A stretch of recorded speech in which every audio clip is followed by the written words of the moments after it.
Card King, here I come. Hello, music fans, music collectors, and all hobbyists. Welcome to the Card King Sports and Variety Show. I am your host, the Catman, Brian Cataquet, a.k.a. the Card King. We are live on ABC's KMET 1490 AM.com, your number one spot right here for news and talk on the West Coast. I thank everyone for tuning in this morning.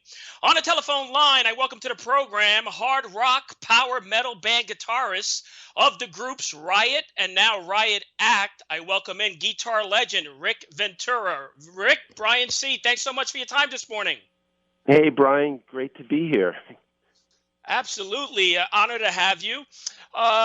Rick, I like to call this snapshots of your career. So reading your bio, at 16 years old, you pick up the guitar listening to Zeppelin, Deep Purple, Cream. And is it true for the very first guitar you owned, you improvised by smashing it? Yeah, you could say that. I did that. I had that teenage angst. And watching guys like Pete Townsend, and out of frustration, not necessarily emulating them, but you feel that when you're a teenager, you frustration, whatever, you take it out, and I did that. I really actually did that. Yeah, I'm kind of shocked. So who were your guitar heroes, your guitar gods growing up? Probably the earliest was Eric Clapton. I was always into the blues, so I really grew up listening to Clapton and Blues Breakers and into Cream, and then Jimi Hendrix. I saw Jimi Hendrix, and I just, like, when I was a teenager, I saw a Hendrix flick in the Village, and I just was blown away. I think a few months later, I saved every penny I could and I bought a white Stratocaster. And I think that's probably the guitar I smashed because I couldn't play like him. And I think I got frustrated. And then I got into Jimmy Page and Richie Blackmore and Jeff Beck. There were so many guitar greats back then. So you see clips now. Reading your career, you're watching clips and you see Jimi Hendrix live. Fascinated by Hendrix. When did you know for sure that you wanted to make this your career? I would say in my late teens. Very late teens. I was in college for a bit, and I just said, I really just want to play. At that time, there were so many bands out there, trying to make it, and all my friends played, and that was the goal back then, So I would say around 19, 18, 19. Yeah, somewhere in that range.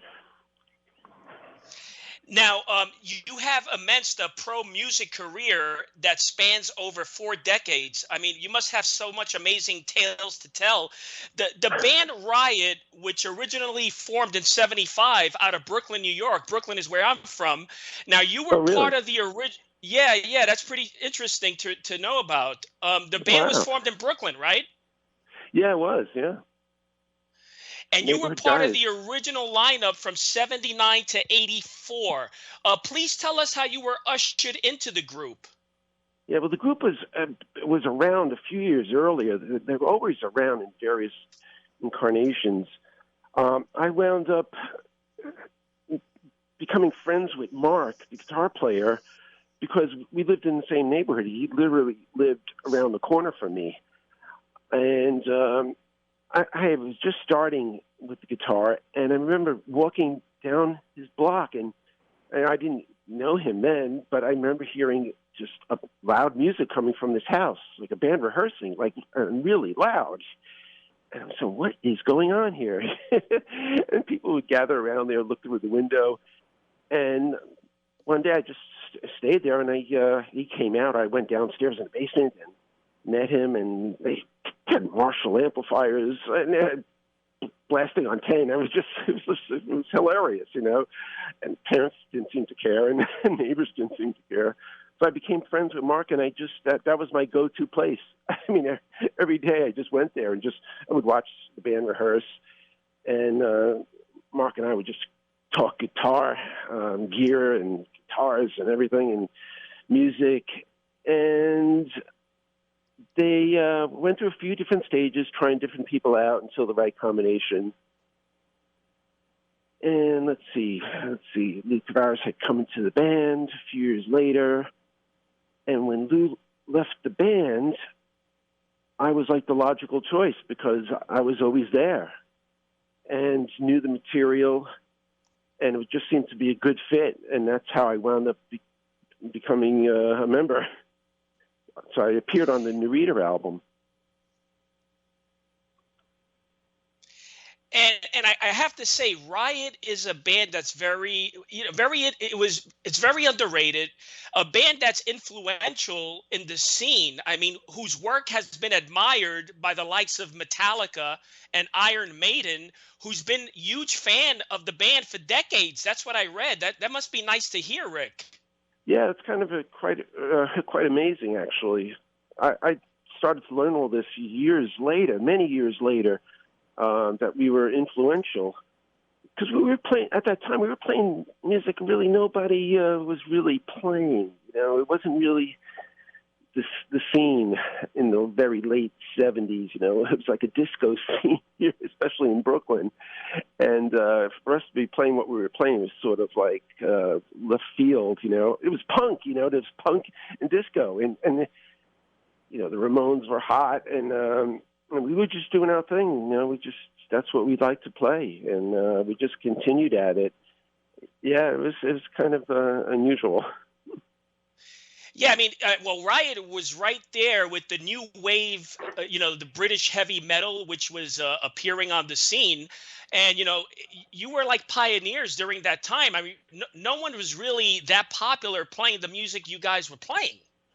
Yeah, right about a year or so later, that early British metal scene was really happening, right? And we were clumped in with that group, and with Maiden, Saxon, and we just went over really well with that crowd. People loved the band, especially they in did. England, especially on an international level. I mean, the Sure. brand was really growing in popularity during the early 80s thanks to the British heavy metal wave. Oh, yeah. No doubt. We were on major tours, and things were really happening at the release of Fire Down Under. I mean, it was really, really happening. Yes, I wanted to mention, so the band's biggest selling album to date was Fire Down Under, released around 1981, I believe.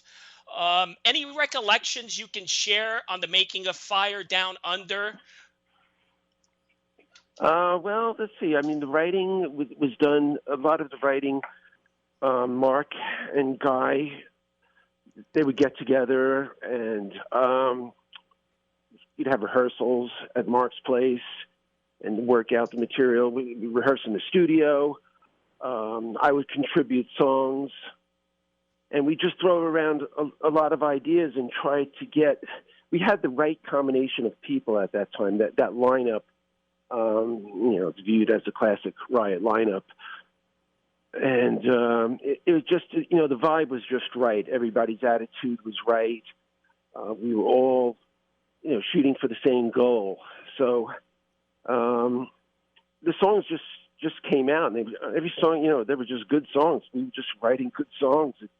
And we had no idea really the album was going to become what it has become.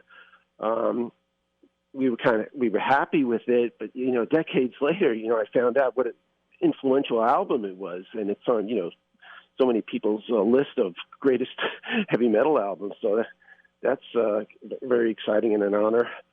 But it came together pretty quick. Mm-hmm. No, it's a big achievement. Yeah. But so you were gonna add on to that, Rick? Well, yeah. I mean, that's pretty much it. Doing the album, there was a lot of management turmoil and record company turmoil during all that. So it was pretty much a nightmare. I don't want to get into it that much, but it really was. But I guess, some people that followed the band, they read some of the stories. Classic Rock Magazine did a story on us, the most unlucky band, because we just had a lot of tragedy in the band and just bad luck, really. So here we are again. I'm back. Yeah, no, Rick Ventura is back, legendary guitarist of Riot and now Riot Act, who's with us on the telephone line. And Rick, you were there for Riot's last album, 1983, Born in America. Right. During the making of that album, Rick, what was your thought process? Did you have in your thoughts or in mind on leaving the band while making that album? Well, after Guy had left the band, after Fire Down Under, we were like in shock really for quite a while, and we knew we were never going to find another Guy. So we auditioned with quite a few singers. We came across Rhett, and Rhett was very, totally different from Guy, and both unique and had a great voice and persona. And we did Restless Breed, and I really enjoyed playing with Rhett, and his actual vocal style fit the songs that I wrote for Restless Breed and Born in America. So I was kind of, excited to work with him. But we had issues with the record label. We were on Elektra, and then we weren't anymore, and then things started to fall apart with our management. And by Born in America, we were on, I forgot even what label we were on, but No More Elektra. And the band started to shift into, it was just drifting farther away from what I felt Riot was. I think everybody felt that too. And it's more out of, I think, just frustration, just years of not getting anywhere, really. And it kind of fizzed. Everybody kind of felt the same way. That's like, this is just, we were right on the verge of making it, just breaking. And now it's like, now we're going downhill, it seems. The support wasn't there anymore. And it was just the sound of the band was changing. And that was it. And it was like, bye-bye. And we just split. They continued on for a little bit, but I was just fed up and just so disillusioned and disappointed with everything. And that was it, So that was around 83. So Yeah, around 84, right. 85, was that the time that you were touring the world with ACDC, Black Sabbath, Rush, and so on? Well, that was during the Fire Down Under period, during the 80, 81 period. Oh, okay. 82. Right. Yeah, during the whole 3-year period. It's much of a blur because we're talking about so many years ago. Right. So, touring the world with ACDC, Sabbath, you must have a lot of stories. Any road stories you can share? Well, we were kind of crazy kids, actually, because we were kind of young. So we first broke in Texas, actually. So when we first went to Texas, I remember fans meeting us, and we were like blown away because it was like, when a band comes to an English band comes to America or whatever, fans go nuts. That's what it's like when we went to Texas. And so we started, I guess, acting out because it's kind of silly, breaking things in hotels. One time we destroyed a rented car for just, hey, and it starts out so innocently, when we're cruising in this car, and I'll never forget one time, we wanted to change the radio station. So instead of, getting your fingertip and touching the button, that's how old this is back then, push button radio, right? So one of the guys said, well, let me change the station with my foot. Smashed the radio in. And before, after a while, we arrived at the hotel. And the car was in pieces. Cushions, seats were ripped out. The hood was smashed. It just went out of control. I'm going, oh my God. And it was so funny just from changing a radio station because we didn't like the song. The whole car was destroyed. I mean, stupid stuff, silly stuff you do. And when you're a late teenager and you're touring, I guess, But, those are silly little antics. Hotel, pranks you pull on everybody's, like lighting fireworks in a hotel room, bottle rockets and stuff down the hallways. And one time we were in a hotel and we're hanging out by the pool at night, and very large pool with a lot of furniture and umbrellas and stuff like that, all set up real nice. And we decided, hey, let's replicate this scene, but in the pool. So we put all the furniture and umbrellas, everything in the pool. And it laid out the same way, but in the pool. Oh my gosh! Our manager, he's looking too thrilled. Was this a Marriott or a Hilton property? I don't think it was that high end, but it could have been, actually. I don't even remember, but and that's the kind of pranks we pull, But I mean, my goodness, ACDC, Black Sabbath, Rush, these are iconic groups. Oh yeah, because these were like, especially Sabbath, like stuff we grew up listening to. So meeting those guys, ACDC I loved, so it was a thrill playing with ACDC, especially with Bon Scott. Got to see, that era of ACDC, which I always loved Bon Scott, and I always loved Angus's guitar playing. He was so intense. So I was thrilled playing with them and Sabbath. With Ronnie Dio, right? And I was hanging out with those guys. Just great guys. They would give us tips, and they knew we were a struggling band. We'd tell them what we were going through, and they'd tell us their stories and how they were screwed over by management and record companies for years. And they would just, help us out. They're really cool people. Man, so I want to get back to Riot. So I have like 8 minutes left. So there's been various incarnations of Riot. The breakup of Riot was 2012, right? And then it relaunched again as Riot 5 in 2013. What was the deal there? That's a very, very different band. Mark just continued it as another super hardcore speed metal band. I was in a very different direction. But I was asked by them to play Loud Park in Japan and perform the Fire Down Under album, which I did. And that's how all this started, me getting back into this spotlight, let's say, whatever. Lou Kouvaris and I were inducted, Riot was inducted into Heavy Metal Hall of Fame, about 2019 it was, I think. And after that, Lou said, hey, Rick, we should get together and play and put a band together and do something, And at first I was, quite a while I was reluctant to do it. But after that induction, I said, wow, Lou, you're right. Let's do it, and we had a blast. And we started playing old Riot songs. I brought in two members of the band I was playing with, Paul Ranieri and Claudio Galinsky, and we jammed and we started playing all the old Riot songs, and it was like, wow, such a blast. It just sounded so good, and that's how all this started, really. And then we got Don Jason on vocals, and Riot Act was born, and started recording some of the old tunes. I had a lot of originals I wanted to do that I've accumulated over the years.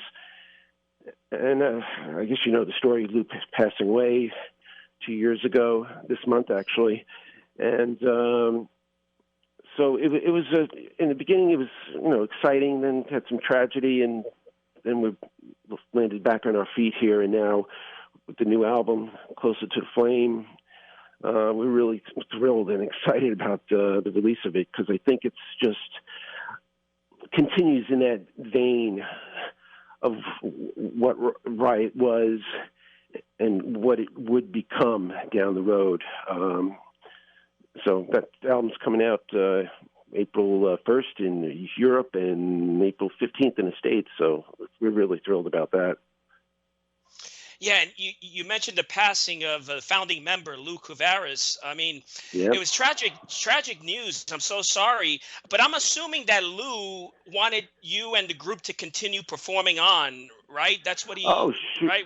I'm sure. Yeah, I'm sure he did. I mean, we were devastated when he passed. It was just like we didn't play for months because we were going, oh my God, this is like another chapter in the Riot tragedy playbook. Losing Guy, losing Rhett, losing Mark passing away a number of years back, and it's just, so now Lou, it's like, wow, it kind of spooked me, because you say like, whoa, maybe I should just pull the reins in here. I don't want to be next on the list, but that's kind of crazy, but it just pops in your head every once in a while.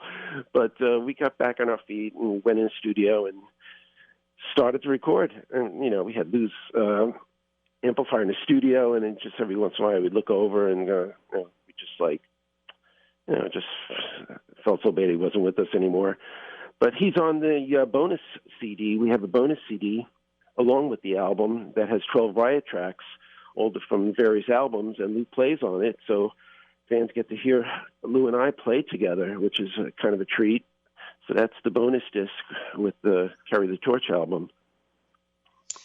And Rick, for the fans listening to the show, where can they?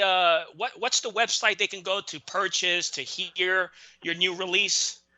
Yeah, riotactband.com, and we'll give you all the updates. There's a series called Behind the Curtain that is kind of cool because every week or so we're going to have little interviews and all up to date touring information. Where else? Recording wise, little snippets of stuff that we do in our everyday lives, and talking about various things. So it should be an entertaining treat for fans. And also, I gotta mention 2020, the year 2020. It was a pivotal year. Quickly with which Riot act the debut live at the Hall of Fame Gala in Anaheim. I mean, that left the Eddie Trunk, who was hosting the performance, it left a lasting impression on him. Oh, I'm glad. I remember looking at, he was the host for that, and he introduced us, and we played two songs. We played Swords of Tequila and Rock City, and that's the only time we played. That was the last gig I played. And really? The only gig we played, because once COVID hit, nothing was happening. Everything just died. So right. So it's the last time you saw Lou with the band, and it's the first and only time we have played. So there's clips of it. I think it's on Amazon Prime. You could actually get the show, watch it on Amazon Prime. And I thought we were very, very good at that show. And Eddie on the side, I was watching Eddie, and he had a big smile on his face, and I was like, oh, that's so cool to see. And we came off stage, and Eddie goes, wow, I wanted to hear more. He started, naming some Riot songs. I wanted to hear more songs, So it's like, wow, he dug the band, so that's really cool. And he loved it. No, I saw clips of it. He loved it. Yeah, that's a treat. And his sidekick, Don Jameson, he's such a great guy. We just did an interview series, which will be on the website too, so you can see that too. Very cool. And a couple of minutes left I wanted to mention, what's your new release, the single Wanted. That's a great piece of work. Oh, thanks. Thank you. That was released, was that 2021 that was released, Wanted? Yeah, that video, right, I think it was November 2021. That was the first song. That was the first song that we wrote as a band, and we decided, hey, what song's really going to capture the spirit and energy of the band? And that song just had that feel and vibe and energy to it. So it was one of my favorite songs on the album. And, that was the first single that we decided to release. And then we followed it with Stand or Fall. Oh, and also Carry the Torch. Just the energy was amazing. The group's cool. energy is really tremendous. Thank you very much. So in closing, what's on your plate? What's going on currently right now besides the new release? Anything else? Yeah, we were actually working on a third video, which will be out probably first week of April. So we're in the process of working on another video. We're getting more tour dates. We're going to England in August and Spain in September. So we're excited about that. So things are starting to happen. Well, listen, I really appreciate your time this morning. It was an honor to speak with you, Rick. It was a pleasure speaking with you. Yeah, no, you take care of yourself and say hi to the band. I will do. Take care, really my nice friend. talking with you, Brian. Thanks a lot. My pleasure. That was legendary power metal band guitarist, rock guitarist, Rick Ventura. Until next week, happy collecting to all.